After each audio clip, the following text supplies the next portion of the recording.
please, I would like to invite Professor Hardiman to take the stage. And the question is, Professor Hardiman, why is it so difficult to translate good results in animal studies to trials in humans? Thank you very much for inviting me to come here today. I think this is a very difficult task because I normally speak about 10 times faster than I'm speaking now. So if I speak too fast, please come and drag me, okay? So I've been asked to speak about something that I think is very important for me as a doctor who takes care of people with ALS, because I think it's a question that I get asked most in my clinic by people with ALS and by their families, because we have internet available to all of us, and many family members will check on the internet and find a very important study that can cure ALS, but it cures ALS in the mouse. And it's very difficult to explain and understand why that very exciting study in the mouse is not available to people with the disease. And so today I'm going to try and explain that as much as I can, to give the backdrop or to understand why, even though we are working very hard as clinicians and scientists, we don't have the right drugs yet. So my talk is in 3 sections. The first section is about how drugs are made, how we find new drugs. The second section is about how we treat people and how we do clinical trials. And the third section is about what happens, why despite having done maybe 40 clinical trials, we still don't have a drug that works. So the first part is on drug development. And the question is, how do we find a new drug?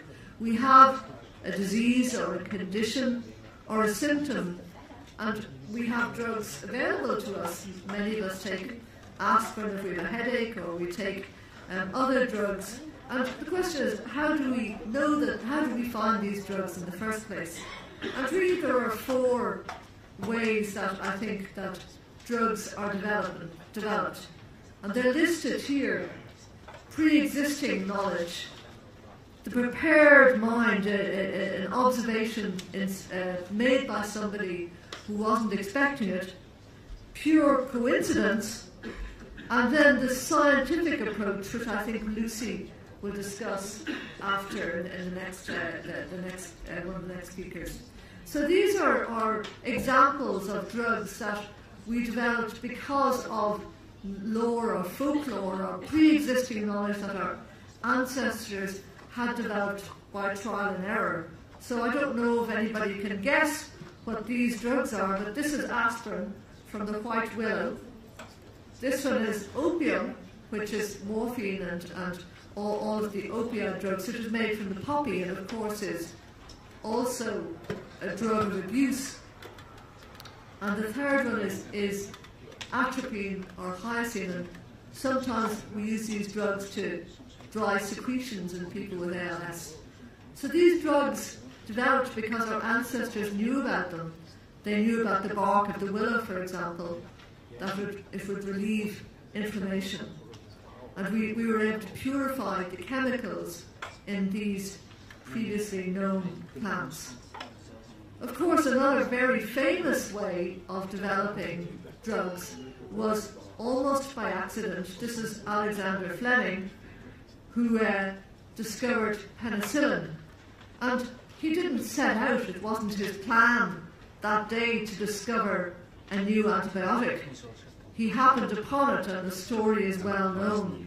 There was mould in his plates of bacteria, and from that mould he developed penicillin, which has saved millions and millions of lives. So that was a chance observation with a prepared mind. A third way of many drugs being developed was by accident, pure accident, where a drug was used for another purpose and a side effect of the drug became what we now know to be the drug. And this is a list of many of the drugs that we use, many common drugs that were identified by accident.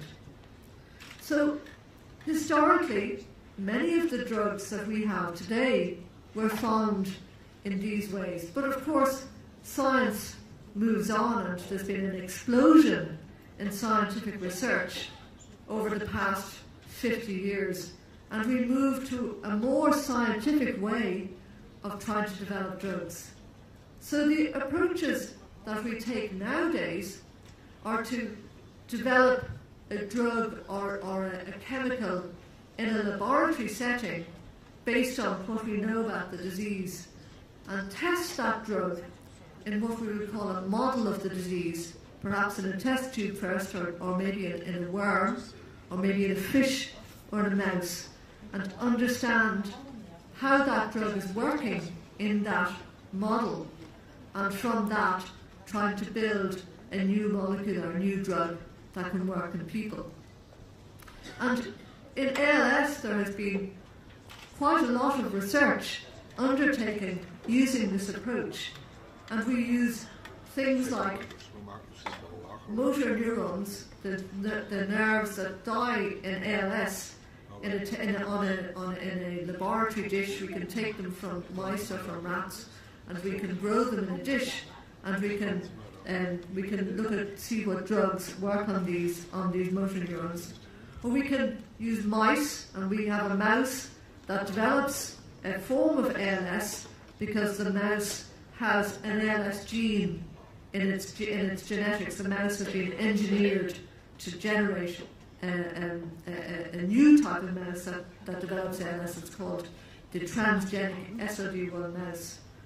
Or more recently, we have fish called zebrafish that have a particular characteristics that make them very easy to study as models of ALS. So the role of these laboratory models is to understand the pathways that, or the biological processes that underpin or that cause or that become defective in ALS or in other diseases, and then to try and find drugs that will change that process in a way that will reduce the effect of the gene or the manipulation. So this is the purpose of the model, is to understand the pathways, and out of that to change the course of the disease by getting drugs that work on these pathways. And we have been very successful in this. We have this SOD1 transgenic mouse, which tells us a lot about the biology of degeneration in the motor system, and has also told us a lot about the effects of drugs and the toxic, the damaging effects that drugs can have. And the SOD1 mouse is the main model that we have been using for maybe 20 years in trying to find drugs for ALS.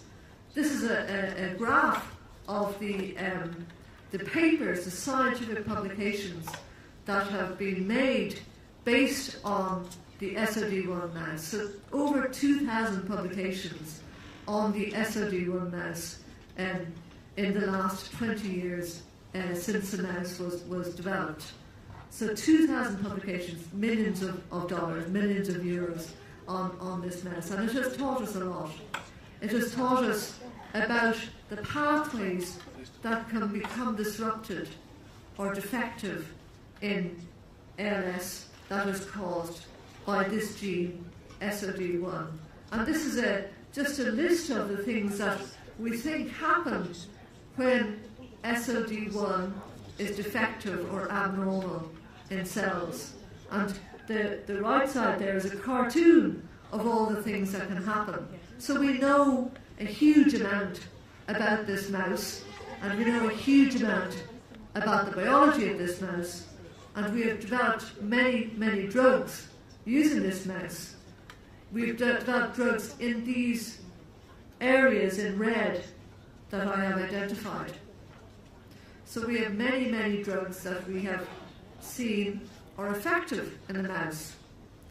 So the question you can ask very legitimately is, so 2,000 publications, many, many drugs in the mouse, why has that not translated into drugs that work for humans? Well, one of the reasons for that is because perhaps we have not been as careful as we should have been in our mouse studies. So giving drugs to mice and then reporting in a scientific meeting like this meeting here would maybe not always in the past as honest or as thorough as we should have been in reporting these. There have been 500 publications of drugs in the SOD1 mouse. But there have been many problems which we have identified in the last 6 or 7 years as scientists with these mouse studies, and many of the mouse studies that were undertaken maybe 10 years ago were perhaps a little defective and perhaps should not have led to the development of drugs for humans. And so this is a paper that we published in our journal 6 years ago now, identifying the problems with the mouse studies that had been published up to then, and setting out guidelines for people who would wish to do mouse studies in the future. And most researchers now use these guidelines, so the more recent mouse studies are better. But even having said that, there are still some difficulties in translating or converting the information that we've generated from the mouse studies to humans.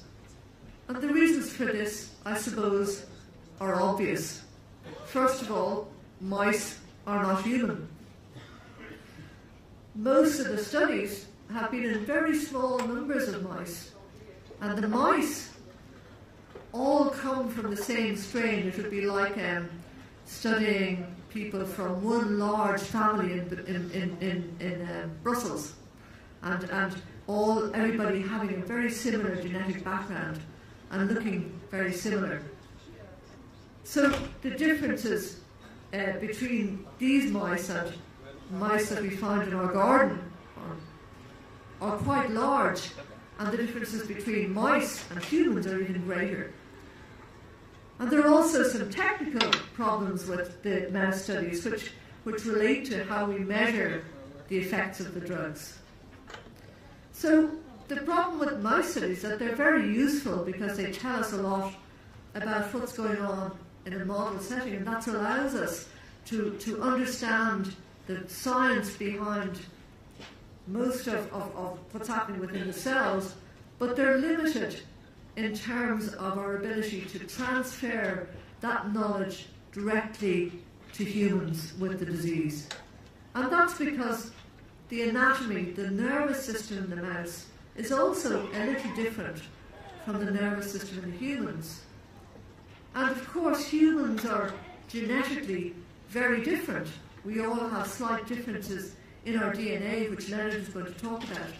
And that means that if a drug works in one strain or one small group of mice, it may not work in another group of mice, and asking that drug to work in humans is a big thing to ask. And even within the mice, there are differences in female mice and male mice that we don't always account for. And also, the mouse has a human gene in it, and sometimes the number of copies of that gene will make a difference as well. So these all pose problems when we have a drug that works very well in mice. Assuming that drug will also work in humans is problematic. Translating from the mouse to the human is not straightforward. So we have to do clinical trials in humans as well.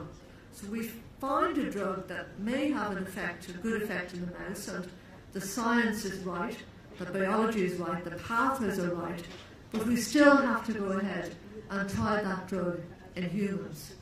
And we do have to do clinical trials, even though our patients say, well, this drug works, why just give it to me, I have ALS, and I don't care if the drug has side effects, I want to live, give me the drug, I will accept the side effects. And that's difficult for us as doctors, but we must be rigorous and scientific about this. So we must be able to tell if the drug is really working, and the way we do that is by giving the drug and see if the person stops getting worse or gets better. That the drug has the same effect in everybody, not just in one person. And that the wish to improve is not colouring our judgment that the person is taking a drug and because they want the drug to work, they feel it's working. It's called a placebo effect. Or because we as doctors want the drug to work, we measure the person slightly differently, and that's a placebo effect for the doctors. So we have to eliminate all of these biases in our interpretation of whether the drug works. And we have a lot of data to prove that this is a problem. So if you look at people, this is a graph of the probability of survival in time on the bottom line, and the line going straight down, the ordered line, is the probability. And the red line is people who are not in a clinical trial. This is a drug that didn't work. And the blue line is people who are in a clinical trial. So even being in a clinical trial of itself has an effect. So we must be very, very careful about doing clinical trials and making sure that the drug really works and not that we really want it to work. And so we divide clinical trials into four sections. The phase 1 section is we give the drug to people without the disease and make sure that it's not toxic. Phase 2 is where we give the drug to a small number of people with the disease and a small number of people without disease and see if we can find the right dose. And then phase 3 is the study where we spend a lot of money on this study, on this phase 3, to see if the drug has an effect, the desired effect, in the person with the disease compared to the person who isn't on the drug. And then phase 4 is we keep watching the person after the drug has been marketed, after the drug has come into the market. We keep on collecting data. It's very, very expensive. So we have done many of these trials, many of these clinical trials using this design, and many of these trials have failed. All of the trials have failed, except riluzole. Let me give you an example of one of the most recent trials that we had, and this is a trial of the drug dexpramipexole. And we were very excited as clinicians and scientists about dexpramipexole, because dexpramipexole worked in the mice really well. And dexpramipexole in the phase 2 study looked like it had an effect. You can see in the bottom graph that the people on the dexpramipexole, which is a black line, survived much longer than the people who weren't on the dexpramipexole. But this is a small study. But it was a phase 2 study, but it showed an effect, and we were very excited. So then we went to the phase 3 study, the study where we put in 800 patients, and we tested the effect of the drug, and the drug had no effect. The trial was negative. It was extremely disappointing for everybody. So the phase 2 trial looked like it had an effect, but the phase 3 trial didn't. So this study cost $100 million to do, and it was a negative study. So clinical trials are very expensive. So why is it that we had a phase 2 study that was effective or appeared to work, and a phase 3 study that had no effect at all? Well, there are a number of reasons why this might be, and we argue within the ALS community as to why this might be. And probably there are many reasons. These are three of the main reasons. One is that perhaps we were not, perhaps the way we designed the trial, the way we included patients, the way we tested to see if the drug worked or not, was not correct. And many of the previous trials that we did, this was the case. Perhaps the disease is not one disease, or sadly perhaps the drug just doesn't work and it was a false response in the phase 2 study. In the trials that are faulty in the design, sometimes we've used the wrong dose, and there are many examples of drugs that were effective perhaps in a mouse, but when we look back, when we gave the drug to humans, maybe we didn't do enough dose finding in the phase 2, and the wrong dose was used in the phase 3. Or we have no evidence that the drug that we used is actually getting into the nervous system where the nerve cells are that are dying. So we need to be sure that the drug is going to where we think it's going and having the effect that we think it's having. So that's called a pharmacodynamic effect. And we need markers to be able to show that this is the case.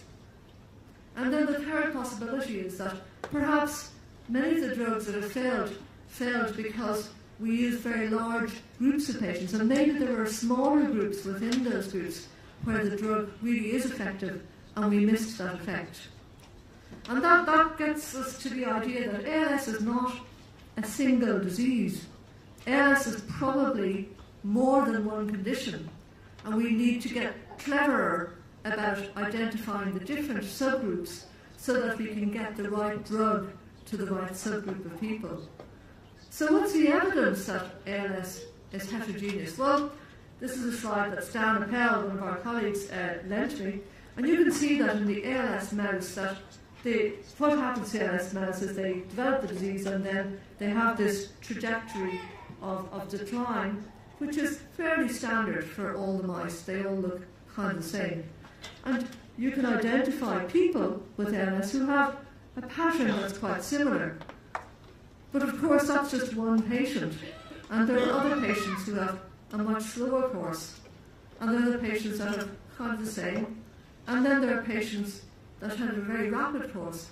And if you put all of these patients together into a trial, you may miss the effect of a drug. So we need to understand all of these differences between these different patients.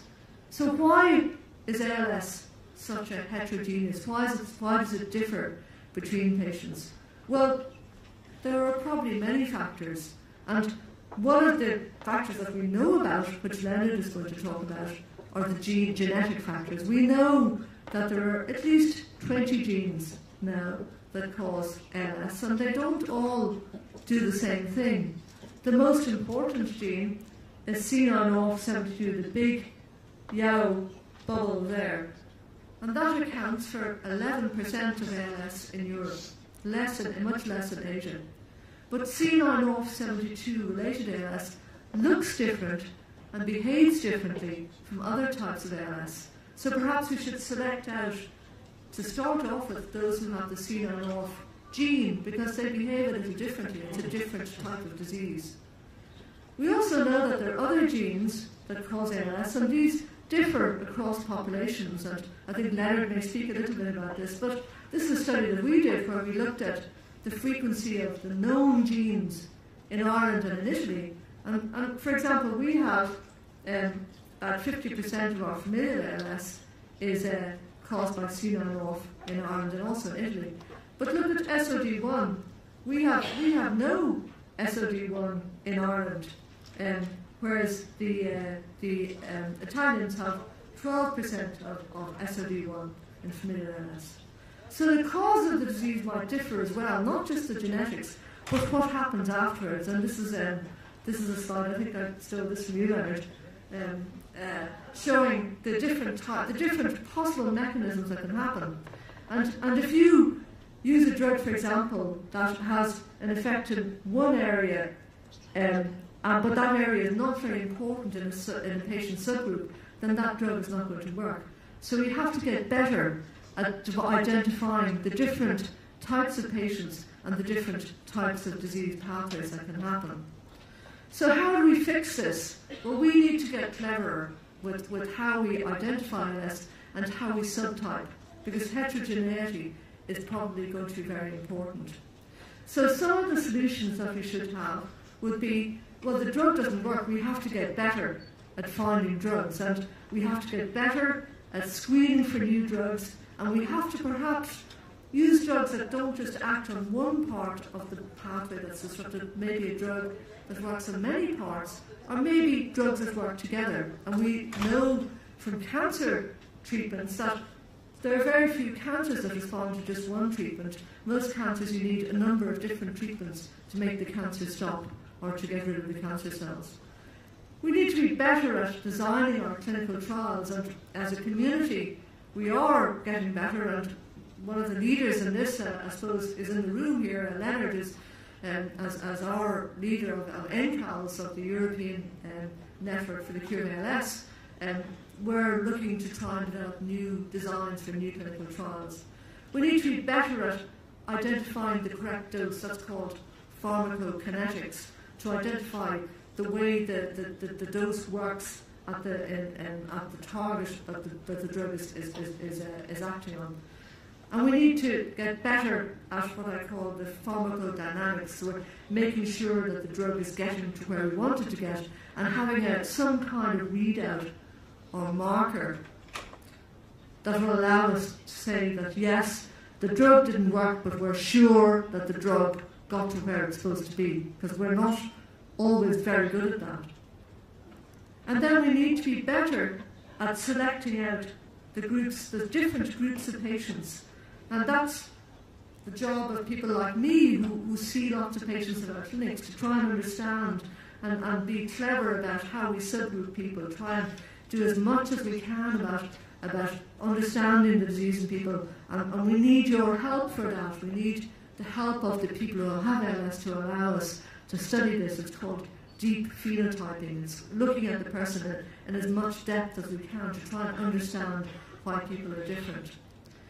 And if we do all that, I am very confident that we will have new drugs and that we will have better trials.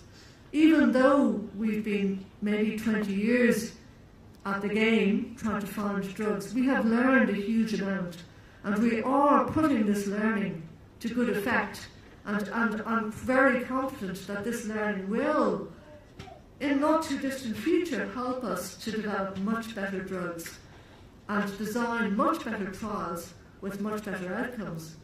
And one of the ways that we're doing that, and I think Leonard is going to speak a little bit about this, is we want to join in partnership the ALS researchers and the ALS centres, the drug companies that are developing drugs for ALS, and the people who have ALS, a tripartite group called TriCals. And so this is an initiative that has been developed through NCALS with Leonard's leadership, where we can actually work together, where people who are interested in becoming part of trials can enrol. You can go on the website and enrol, and we can then match people with the disease with the centres, and we can partner with the drug companies to find a better way to develop new drugs. Because ultimately we are looking at humans are complicated, our genetics are different, our biology may be a little bit variable as the disease develops. So we are looking at subgrouping of people. We are looking essentially at personalised medicine. Some of the drivers for that will be genetics, and Leonard is going to talk about Project Mine that will help us with this. Some of the drivers will be biomarkers, but ultimately we want the drugs that are going to work. Thank you very much.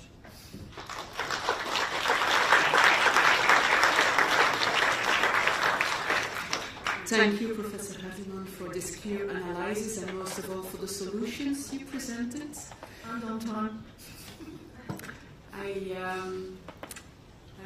I hope that together, that's an important word you mentioned, thanks to the hard work put into research one day, and we hope soon there will be a drug, a therapy, a solution. Drugs, probably. Drugs, yes. Now the floor is yours for questions. Any question, please?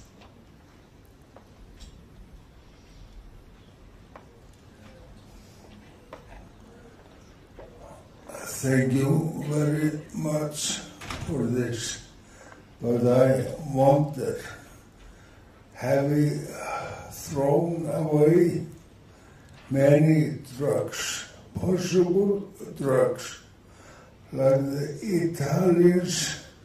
They selected special groups of patients, and it was very promising, but did not work for others.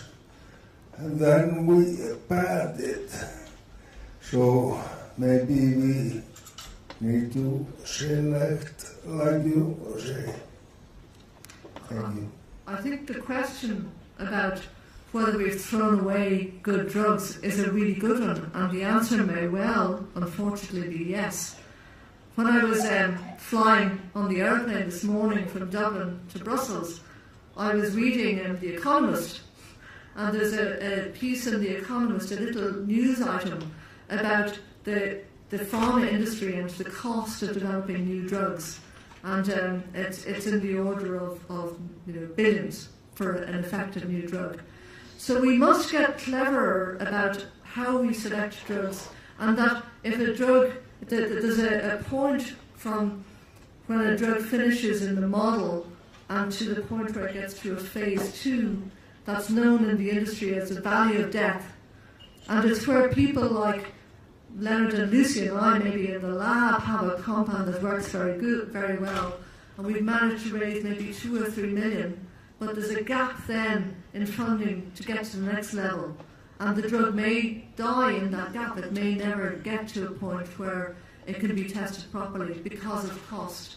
So we need to look at the model of drug development, and we need to partner as researchers and academics with the biotech companies, one of whom is here, to try and look at cleverer ways of doing this so we don't lose very good drugs early on, or where drugs go out of patent and then it's not in the interests of the company to fund the development of the drug because the payback later on won't be sufficient. So that's a much bigger question as a community in medicine and science that we need to address. It's a big problem, but I think that undoubtedly we probably have thrown out good drugs, and that's a big problem.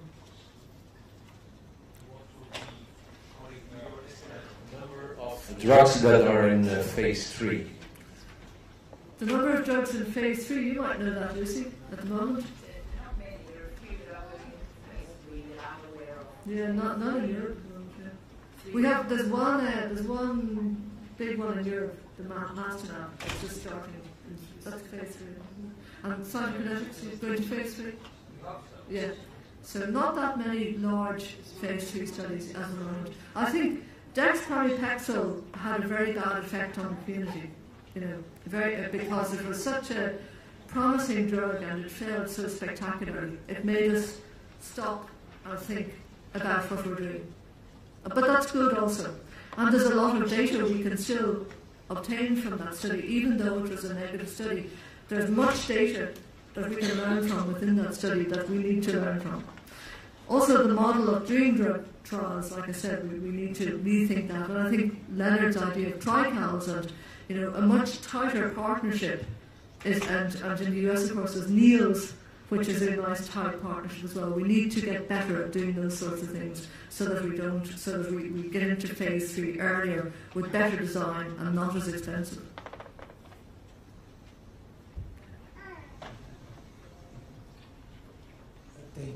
Thank you, Dr. Orma. Thank you. I would like to ask a question related to ethical issues. Whenever we organize a meeting in our association, most of the ALS patients ask the same question. I'm losing everything. And do I have a chance for compassion therapy, compassionate drug trial? we know that the animal model is not good models. And on the other side, we know the other than the mouse model not working. So what do you think about it? So I think it's a big ethical concern. You're correct, because at one level, if you have ALS and you have a definite life expectancy, the imperative is to try a drug and see if it works or not.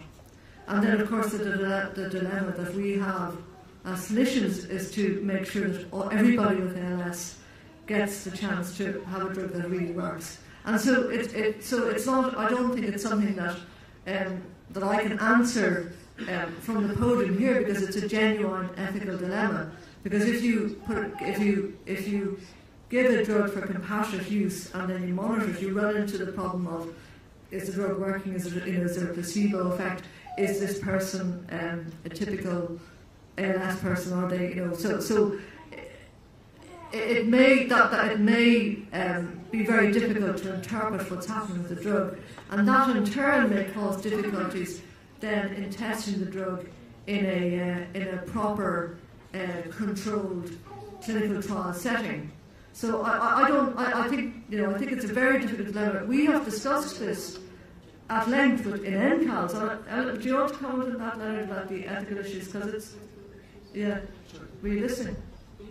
Yeah, you wasn't listening. Yeah, never listening. I'm too popular. The ethical issues of compassionate use. Yeah, so we discussed this at NCALS. So I thought I was lucky that you had to answer the question. It's a difficult question, but it's very difficult to measure the effect of a drug in just one patient. Say something different. No, I think I understand that it's probably something that patients want, but I think one example, Riluzole is the only drug that we have for ALS, and I think I'm very, very sure that it's a positive, that it has an effect. And it's not enough. It's not a wonder drug. We hope to have a better drug. But if we had not done a trial, we would never have known. And if everyone would have taken the drug now as a compassionate use, no one would use it anymore now, because the individual patient doesn't feel an effect. And so if everyone would use drugs not compassionate use, we cannot do any trials anymore, because you're excluded from trials if you use experimental drugs. I suppose the other example, just to come in across it, is actually in the ALS journal we have a free download just discussing this about lithium, because lithium, as people probably know, initially was reported to have a positive effect in ALS, and because lithium is available on prescription for psychiatric disease, it was possible for ALS patients to get lithium. But when the trial was done under controlled circumstances, lithium actually made ALS progress more rapidly. People died quicker on lithium. So we do need to do trials, and there is a risk with compassionate use that we give a drug that actually makes people get worse more quickly. I don't know if you can... Yeah, and there could be side effects as well. We don't know yet. So it has to be safe. Actually, it's illegal. I think it's the Stockholm Treaty or whatever. It's illegal for the companies to sell drugs to patients that do not have a shown effect, a proven effect yet. So it's also illegal to provide drugs. What's your view? Do you have a view on the ethical dilemma? Yeah. Thank you. I'm asking this question because it seems that there will be no drugs one drug for all patients, and it seems that we need individual drugs, right? So why don't we have individual drugs? Yeah, that's because it's that's different from cancer. In cancer, you can make a scan and you look at the tumor, and before and after, you can see directly whether it's an effective drug. And the problem in ALS is it's a slowly progressive disease, and we don't have a biomarker yet, so we do not know exactly how to determine whether a drug is effective or not. So the question really, I think, is an individual question, an individual person versus the scientific value, and our ethical position that we can't harm, we should not harm people. So the very first couple of slides on the human section in my talk, I was saying, how do you know a drug works? You know a drug works because the person stops getting worse or gets better. The effect of the drug is also present in other people. You exclude a placebo effect because you want the drug to work and you think it's working, and you exclude bias. So a very good example of this is stem cells. So we have no evidence whatsoever that stem cells work.